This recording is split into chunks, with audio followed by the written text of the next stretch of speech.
Olá, sejam todos muito bem-vindos a mais um episódio do Instituto do Tórax Cast, o podcast do Instituto onde respiramos conhecimento com você. E hoje nós vamos falar sobre um tema importante, complexo e que envolve vários especialistas, que são as doenças intersticiais pulmonares. As doenças intersticiais pulmonares, na verdade, é um grupo heterogêneo de doenças, são cerca de 200 doenças, pelo menos, que afetam o pulmão difusamente, né? Então, todas as estruturas acabam sendo comprometidas, desde os brônquios até as estruturas alveolares e aquela estrutura que realmente é o interstício, que faz a ligação entre as estruturas, que dá sustentação ao pulmão e dá o formato que a gente vê ali bonitinho na internet, né?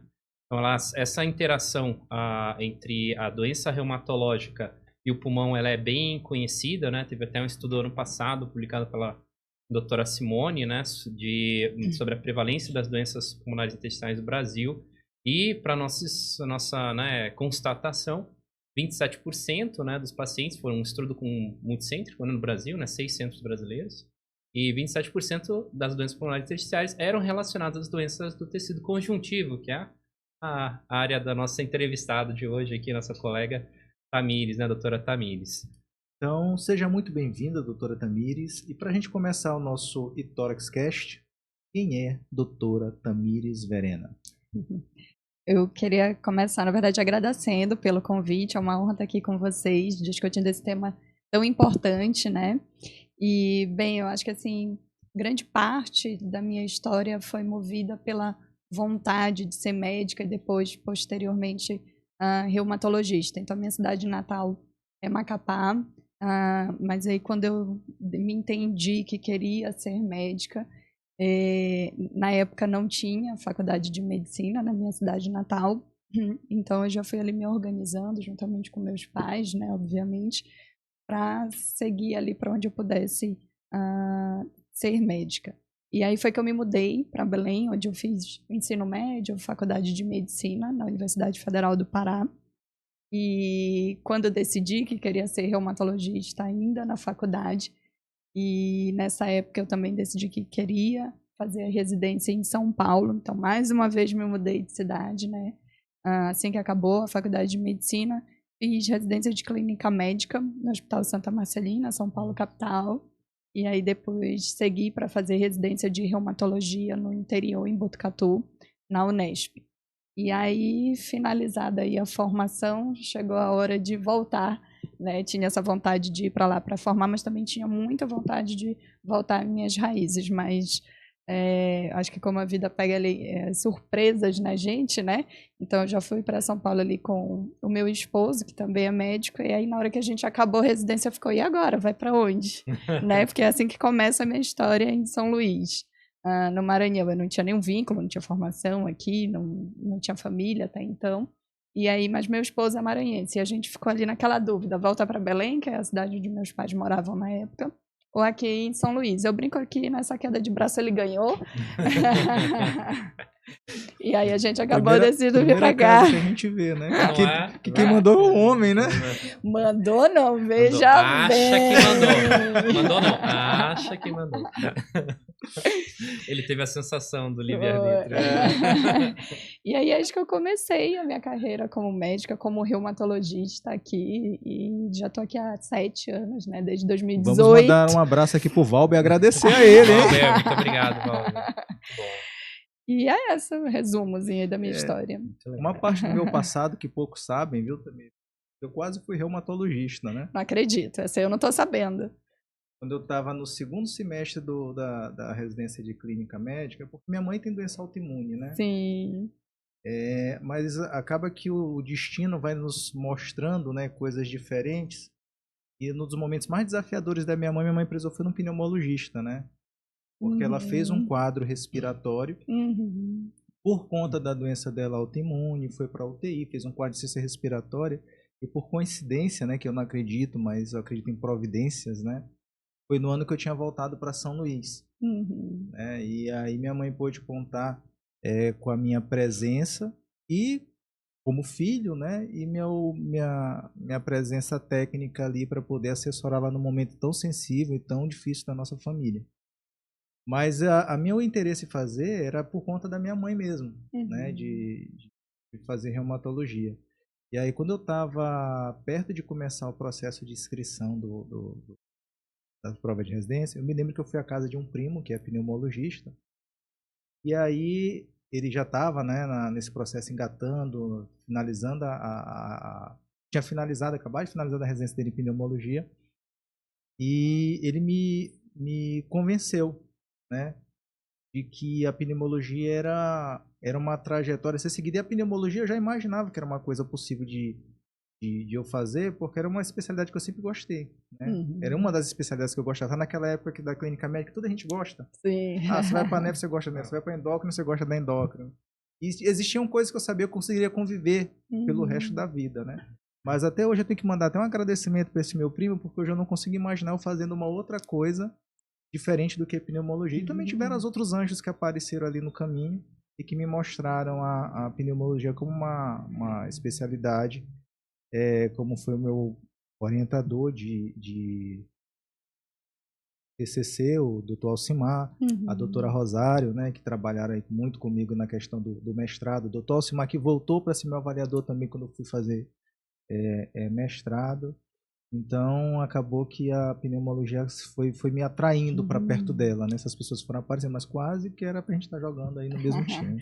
Mas ainda tem a alma de reumatologista, viu? Fazer esse adendo aqui, aliás, todos vocês. Quando os pacientes já chegam para mim, já chega lá com os exames todos bonitinhos, o diagnóstico feito, é praticamente só pra gente iniciar o tratamento. Eu talvez tenha sido por isso que eu escolhi a parte da pneumologia, acho que mais se entrelaça, né, com a reumatologia, para não perder um pouco dessa veia, né? Sim.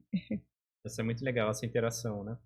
E, Tamires, assim, das doenças reumatológicas, eu gostaria que você comentasse um pouquinho sobre aquelas que estão mais relacionadas, assim, com com o acometimento pulmonar, assim, já entrando no tema. Certo. Dentro das nossas doenças, as que mais têm esse acometimento pulmonar são as doenças do tecido conjuntivo, que são as de caráter autoimune, as nossas doenças inflamatórias, né? E é muito importante a gente esclarecer isso, porque, ao contrário do que muita gente pensa, essas doenças, elas têm esse caráter sistêmico, né? Acomete não só a articulação, mas qualquer órgão do corpo, incluindo os pulmões. Eu falo isso porque é muito comum no dia a dia do consultório, ou até mesmo ali do ambiente hospitalar, a gente receber pacientes encaminhados de outros colegas, de outras especialidades, vocês da pneu, às vezes é um oftalmologista, e o paciente chega surpreso, né? Mas eu estou com uma inflamação no meu pulmão, no meu olho, o meu médico me mandou para o reumatologista e a gente sempre explica isso, né? E em específico ali dentro do universo das doenças pulmonares intersticiais, de longe a nossa doença que mais se associa é a esclerose sistêmica, né? Mas aí seguido também da doença mista, do tecido conjuntivo, as miopatias inflamatórias, polimiosite, dermatomiosite, a própria artrite reumatoide, o lúpus eritematoso sistêmico, doença de Sjögren, enfim, todas essas doenças podem cursar com esse acometimento pulmonar. Então aqui a gente tem uma via de mão dupla, né? Porque nosso paciente ele chega às vezes com uma tomografia alterada, com uma doença intersticial, para a gente poder descobrir qual foi a causa dessa doença intersticial e às vezes a gente se depara com uma causa de colagenose, precisa contar com um reumatologista e às vezes o paciente que já acompanha por uma doença, uma colagenose, uma doença reumatológica, ele desenvolve um quadro de tosse, de falta de ar e aí o reumatologista descobre que na verdade ele já está começando a ter um acometimento intersticial, né? E caminha para o acompanhamento com o pneu. Então, é realmente um acompanhamento interdisciplinar, né? Sim, é uma via de mão dupla, né?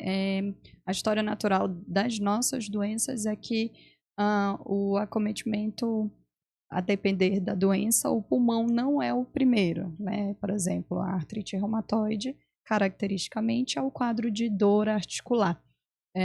O lúpus, muito as lesões de pele, né? Que a gente vê por exposição à radiação ultravioleta, a esclerose sistêmica, a questão do espessamento cutâneo, mas um percentual desses pacientes podem abrir a doença pelo quadro pulmonar, e que às vezes até é um diagnóstico muito mais desafiador, né? Porque a gente não tem ainda ali as outras manifestações características da doença. E começa anos antes, às vezes, Sim, né? Quando eu chego nas UTIs, que geralmente é nesse momento, né, que a gente é solicitado para fazer essas avaliações, aí quando eu chego, que a gente descobre que é uma doença intersticial e não uma pneumonia, um outro quadro que muitas vezes é confundido, né? Aí a gente vai e solicita um painel de autoimunidade, né?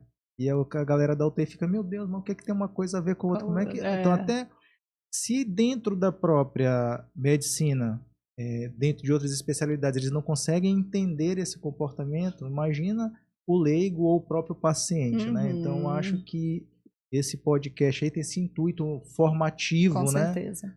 Para a população, né? E a gente trabalha muito essa questão das doenças intersticiais nos nossos mini meetings, né? Que nós fazemos à noite, né? Em restaurantes, em alguns locais, para até fazendo, juntando vários especialistas, né? Pneumologistas e não pneumologistas. A gente já teve a oportunidade de fazer com reumatologia, né? Com cirurgia torácica, com radiologia, né? Para estar fazendo a discussão desses casos. Porque a gente acredita muito, Tamires, na questão da multidisciplinaridade, mas a gente não acredita só porque a gente acha bonito e porque dá trabalho. É porque a gente já sabe mesmo, a literatura ela é muito clara em falar que 42% das vezes, quando a gente pega um diagnóstico inicial dessas DPIs e a gente faz uma discussão multidisciplinar, a gente consegue mudar o diagnóstico inicial daquele paciente, ou seja, quase metade das vezes. Sim. Né? E isso acaba tendo uma interferência prognóstica muito grande. Então, a pergunta que eu ia te fazer é como a gente consegue entender, inclusive a gente traz isso para a nossa prática, né? De usar a multidisciplinaridade para o acompanhamento, para o diagnóstico.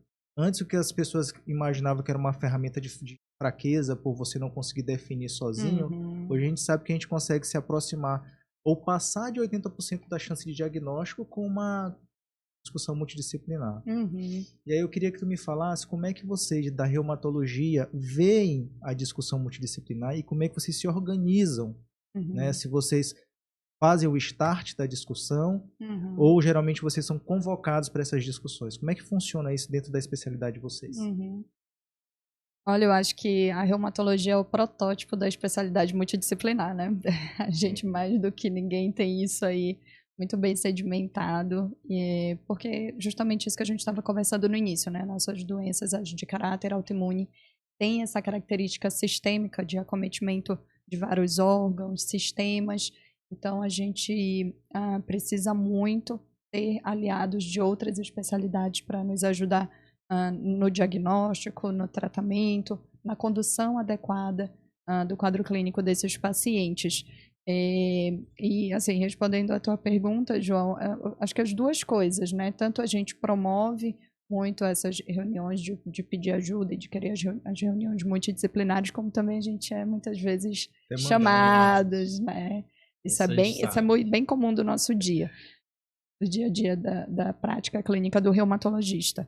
E assim, a gente até brinca, né, nos eventos, nos congressos, enfim, que a gente tem que ter aqueles especialistas para chamar de nossos, né? O nefrologista, né? O nefrologista, o pneumo, oftalmo, o radiologista, enfim, porque realmente eu acho que é o protótipo da especialidade multidisciplinar. Eu fiz a pergunta provocativa, viu, Tamires? É porque a gente entende realmente que a multidisciplinaridade ela é um caminho.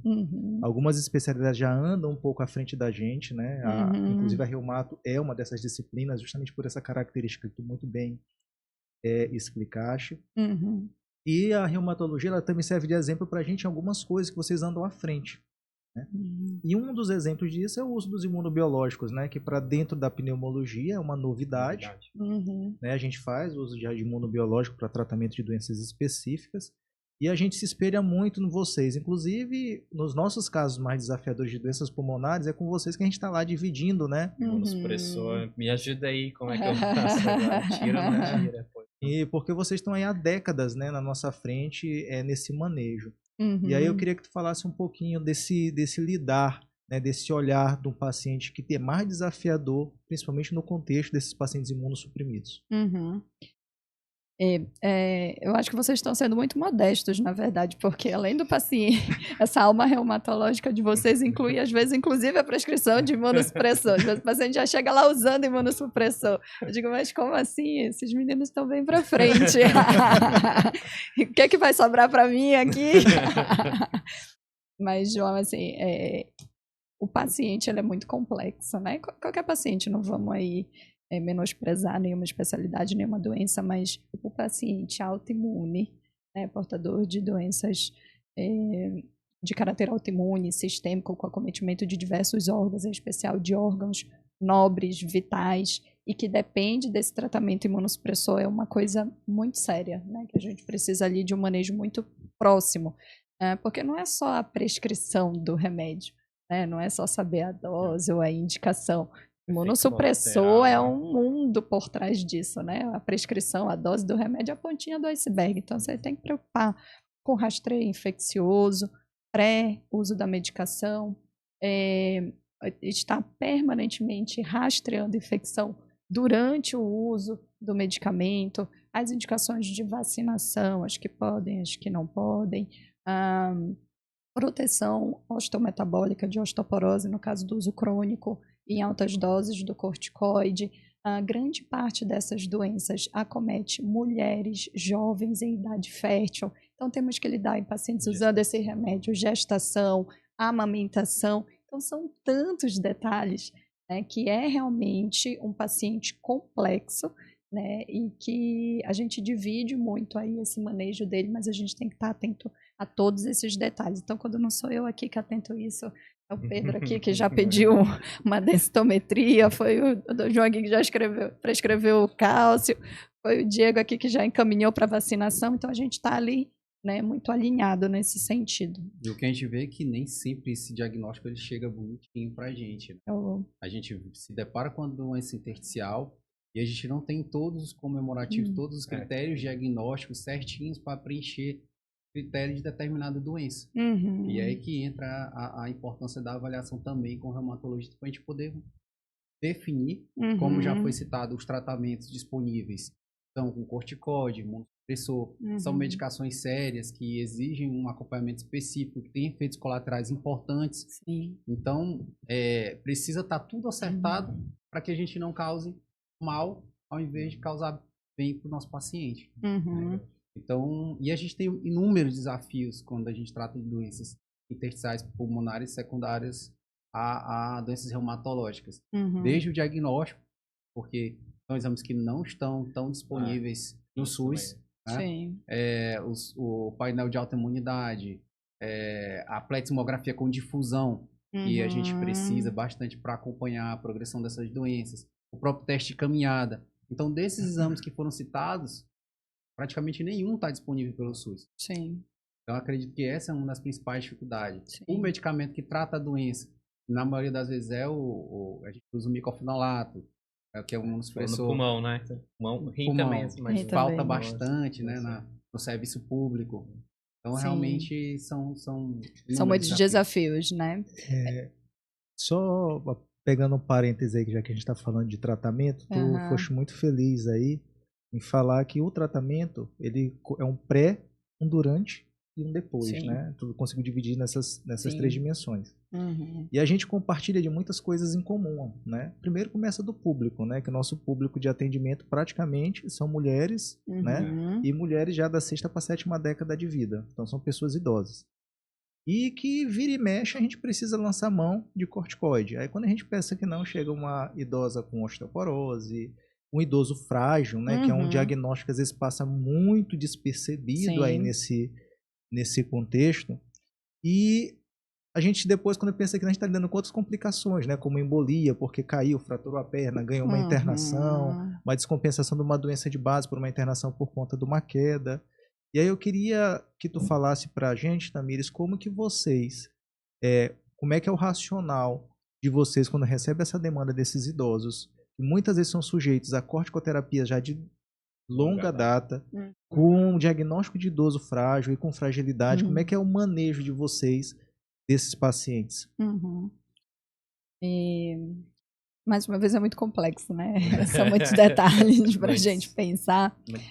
Assim, eu costumo dizer que quando a gente vai assim, fazer o manejo desses pacientes, eu particularmente, algo pessoal, eu tento dividir por etapas o que a gente vai fazer. Eu sempre vou colocando assim na consulta, olha, na próxima vê tal coisa, na próxima vê tal coisa. Sim. Primeiro para não esquecer, segundo para a gente ali esquematizar, e terceiro para a gente não entregar essa chuva Isso, de de informação exame para o pro paciente paciente de uma fazer. única vez, porque senão não dá certo também, Principalmente né? sendo idoso, né? Isso aí é bem complexo. Enfim, às vezes é um idoso que não vai acompanhado na consulta.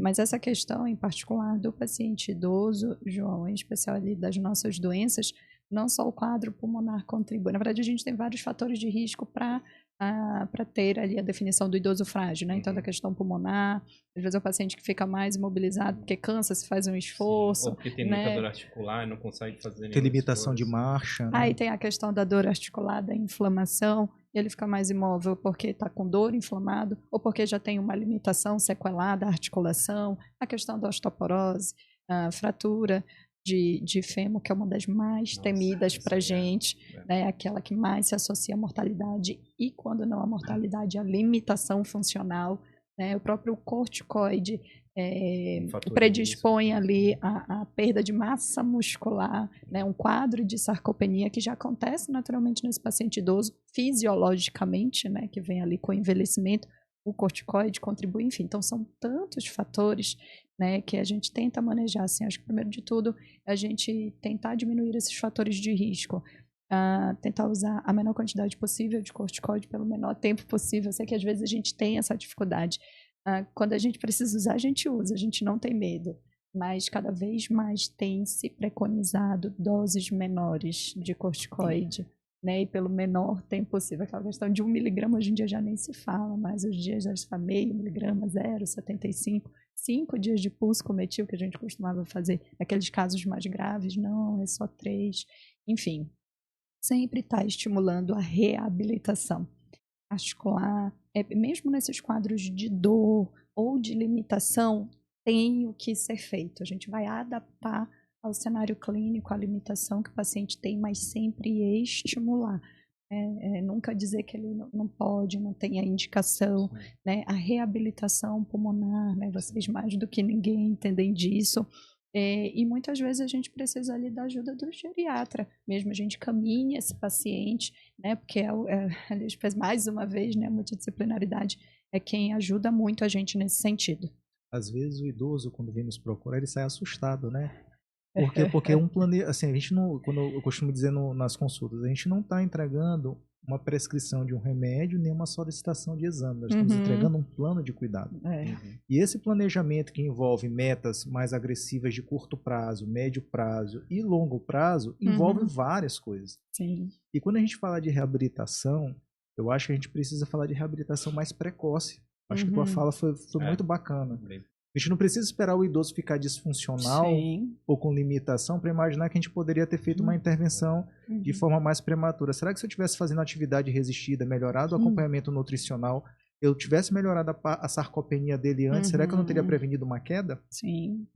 Então são questionamentos que a gente tem que começar a fazer. Exercitar, Então, né? essa provocação que a gente estava fazendo era justamente para a gente começar a colocar isso mesmo para o público médico que está ouvindo a gente, para chamar eles para essa campanha nossa, né, de a gente começar a tentar despertar, dar starts um pouco mais cedos, né, tentando evitar problemas. Eu costumo dizer para meus pacientes, quando eles não compreendem a importância disso, eu pergunto para eles assim: seu fulano, o que o senhor prefere? Apagar incêndio ou abafar fumaça? Né? Porque é muito melhor a gente abafar a fumaça e não ter depois que lidar com um dano estrutural significativo, uma reconstrução, porque isso que a gente faz depois que uma coisa pega fogo, né? Desmorona.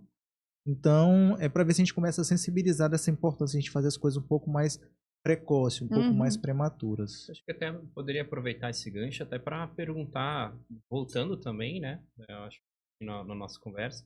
Mas que exames vocês usariam assim, Tamires, vocês usam na rotina, falando especificamente dessa relação pulmão e reumatologia, para diagnóstico mais precoce de doença pulmonar intersticial? A doença o manejo da doença reumatológica, em especial a autoimune, ela é também ali muito detalhada, né? Assim, a consulta reumatológica, ela é complexa tal qual esse paciente. Então, assim, o primeiro de tudo é o rastreio sempre ativo de sintomas, né? A gente quer deflagrar esse quadro o mais precoce possível. A gente sabe que essas doenças no início, elas são silenciosas, são insidiosas, e às vezes é um cansaço que o paciente não valoriza, né? Que ali no início é mais aos grandes esforços, né? Ou uma tosse mais esporádica. Então, é sempre a gente questionar ativamente, né, sobre esses sintomas, voltar ali para a velha anamnese, semiologia da faculdade, né, sistema por sistema, porque esses pacientes, toda informação importa para a gente, né, pode ser um indício da inflamação de algum órgão. Depois, mais uma vez, aí, seguindo a semiologia, exame físico, né, a gente sempre está ali auscultando, às vezes o paciente não tem o sintoma ainda, mas já tem uma alteração de ausculta pulmonar que já dá ali um indício ou acende um alerta para a gente, né? Em termos de exames, assim, no mínimo um rastreio com raio-x do tórax, né? Às vezes a gente tem uma dificuldade maior de avaliar parênquima pulmonar, em especial nos quadros iniciais, mas às vezes o derrame pleural, né? Que é o que pode acontecer nas nossas doenças também já ajuda, né? E se a gente conseguir ali uma tomografia de tórax de alta resolução, melhor ainda, né? E aí se já tem uma alteração nesse exame, enfim, a gente já parte aí para os demais, né? A espirometria, enfim. Recentemente, né, a gente teve a oportunidade de um encontro que a reumatologia promoveu, inclusive vocês estão de parabéns, viu? Obrigada. Pela promoção do evento, né, da Jornada Maranhense de Reumatologia. A gente fez até uma revisão, né, das recomendações do Colégio Americano, de como fazer a triagem desses pacientes, né, e o acompanhamento.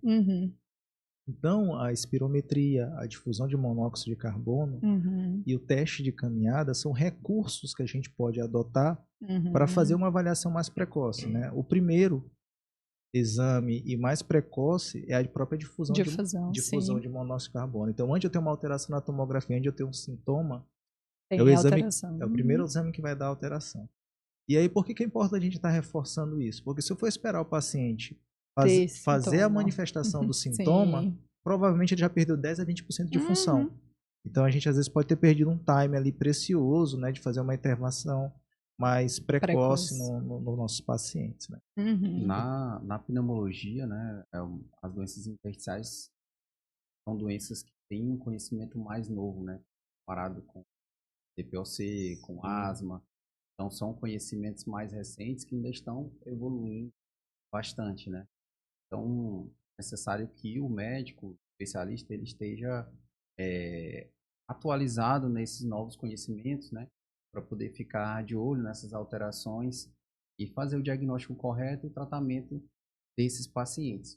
A gente já até comentou aqui, e aí eu quero que tu deixes também uma mensagem, né, para esses colegas, né, tanto reumatologia,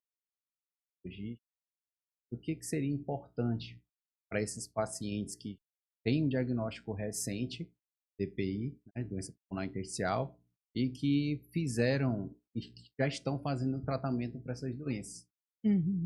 Para a gente fazer aqui uma mensagem final, né, do que é importante para esses pacientes, já que são pacientes tão complexos, né, com uma doença tão grave, que pode ser até potencialmente fatal, né, se não for conduzida da forma adequada e com a atenção que a gente comentou aqui durante todo o podcast. Assim, para os colegas médicos e para outros profissionais até da área de saúde também, a gente reforçar exatamente isso que a gente estava conversando, né? A gente sempre persegue o diagnóstico precoce, né? Então, a menor ali suspeita, né, encaminhar o especialista, né, o reumatologista, o pneuma, enfim, para que a gente possa fazer esse diagnóstico e iniciar o tratamento precoce, né? E aos pacientes, e assim, o que eu sempre converso com os meus pacientes, né? Eu sei que é angustiante, né? Ou gera ali aquele grau de ansiedade você saber que você tem uma doença potencialmente grave, que você tem um acometimento de um órgão tão importante, né? Um diagnóstico de uma doença que não tem cura, né? Mas tentar acalmar no sentido de que é possível a gente controlar o sintoma, né? Em especial quando a gente faz esse diagnóstico precoce, né? E com o tratamento adequado a gente controla e o paciente é capaz de ter perfeitamente a sua vida ali com qualidade e o mais próximo do normal possível. Então, eu sempre tento assim acalmar nesse sentido, né? E também de alertar que a gente sempre tem que manter a vigilância, né? Mesmo depois daquela fase ali que passou o susto maior do diagnóstico, que a gente iniciou o tratamento, que o paciente vê na prática que ele está melhorando. É o que eu sempre falo também para o paciente, a gente não pode baixar a guarda, né? É algo que a gente sempre tem que estar vigilante, sempre monitorizando, se continua fazendo o efeito, o tratamento, rastreando através dos exames, enfim. E para aqueles que, mesmo que a gente não conseguiu fazer aquele diagnóstico precoce, que infelizmente já não está ali na fase tão ideal que a gente gostaria, né? Mesmo uma doença mais avançada, a gente sempre tem o que fazer, é o que eu também falo para os meus pacientes, né? A gente sempre tem uma opção para minimizar aquele desconforto, a gravidade daquela doença e dar uma sobrevida com qualidade, com a mínima qualidade possível para esse paciente. Então a gente... Não, eu só estava ouvindo a fala de Tamires, né? E aí ela vai inspirando a gente que a gente não consegue parar, né? Mas é isso que tu falaste, é muito verdadeiro, né? De que o médico ele está preparado para atuar em diferentes fases da vida do paciente. Se a gente conseguir agir de forma precoce, é o melhor, é o ideal. Mas a gente não vive no mundo ideal, né? A gente vive no mundo real. Sim. E no mundo real a gente tem que lidar com dificuldade de acesso, com diagnósticos tardios, com complicações que poderiam ter sido evitadas, né? Sim. E aí neste mundo, é entender que você estando bem acompanhado e tendo uma equipe que está imbuída ali do propósito multidisciplinarmente de cuidar de você, a gente vai sempre trabalhar com a proposta de diminuir sofrimento. A gente não pode entregar sofrimento zero porque isso não depende da gente, é a doença que está lá. Mas um trabalho e uma ação coletiva entre uma equipe médica, a família que toma conta daquele paciente e do doente sim, esse tripé aí articulado, a gente consegue trabalhar para produzir um cuidado que não necessariamente pode ser curativo, né? Porque a gente está falando de doenças que são crônicas, mas a gente pode estabilizar a doença boa parte das vezes e, quando não possível, a gente oferecer o que a gente tem de melhor para garantir a finitude e a terminalidade daqueles pacientes. Então, doutor Tamires, nós gostaríamos de agradecer a sua presença, conhecimento do cliente e principalmente por estar lá no Instituto do Tórax com a gente, ajudando a cuidar tão bem desses pacientes que tem essa relação entre pulmão e reumatologia. Bem, gostaria de agradecer a doutora Tamires, desculpa, né, por interromper, mas até pela parceria e pelos inúmeros pacientes que essa mensagem que a Tamires estava falando que bateu muito, me lembrou de muitos pacientes, né, acho que o João também, que a gente tratou junto. E nas doenças pulmonares intersticiais, a gente tem são 200 doenças, né, a gente falou ainda há pouco, né, então são muitas. E a evolução de cada uma é muito particular, mas em especial as doenças do tecido conjuntivo, a gente tem uma certa alegria de fornecer o tratamento e a gente vê que o paciente de fato melhora, né, e melhora significativamente. É uma coisa assim, muitas pacientes que a gente até teve a oportunidade de acompanhar juntos, teve uma paciente que eu até me lembrei ainda há pouco, talvez você lembre eu contando, né? O paciente tinha uma história de uma doença de Sjögren, né? Uma doença de Sjögren, né? Sim. E ela sempre teve uma queixa de cansaço, de indisposição, que, né, ficou aquela suspeita se ela tinha uma coisa pulmonar, mas nunca teve nenhuma alteração. De repente abriu um quadro pulmonar bem claro, né? Que a gente achou fosse Covid inicialmente e tal. Aí começou a imunossupressão e hoje ela, graças a Deus, está muito bem. E o nosso receio sempre é perder o segmento, que é o que você havia comentado, né? E se parar o remédio, e se essa doença avançar, e se, né, que muitas vezes a gente, parando a medicação, o paciente tem progressão de doença que nem sempre volta atrás, né? Então, essa mensagem de você manter o acompanhamento, o seu reumatologista continua sendo seu maestro ali, né? Não deixar de acompanhar, não perder esse segmento, para que você não perca o que você ganhou, né? O paciente é bem importante. Mais uma vez, muito obrigado também pela parceria também, né? E por estar ali, né, como o Diego falou, atendendo, recebendo nossos pacientes. Eu não vou ficar de fora, né? Eu ia falar outra coisa, mas Mas eu tenho que agradecer, né? Eu acho que a palavra mesmo é de agradecimento agora, Tamires, pela parceria. Toda vez que a gente estava conversando aqui, eu estava aqui com o meu pensamento indo longe, pensando num rostinho, ou pensando num paciente que a gente cuidou, que a gente teve a possibilidade de mudar a trajetória dele, baseado nesse diálogo aberto entre as especialidades. Sim. Então é isso aí. Se você gostou do nosso podcast, compartilhe com seus familiares, com seus amigos, porque aqui o eThorax, ele está aqui muito mais do que o propósito de somente cuidar. É cuidar, informar e inspirar.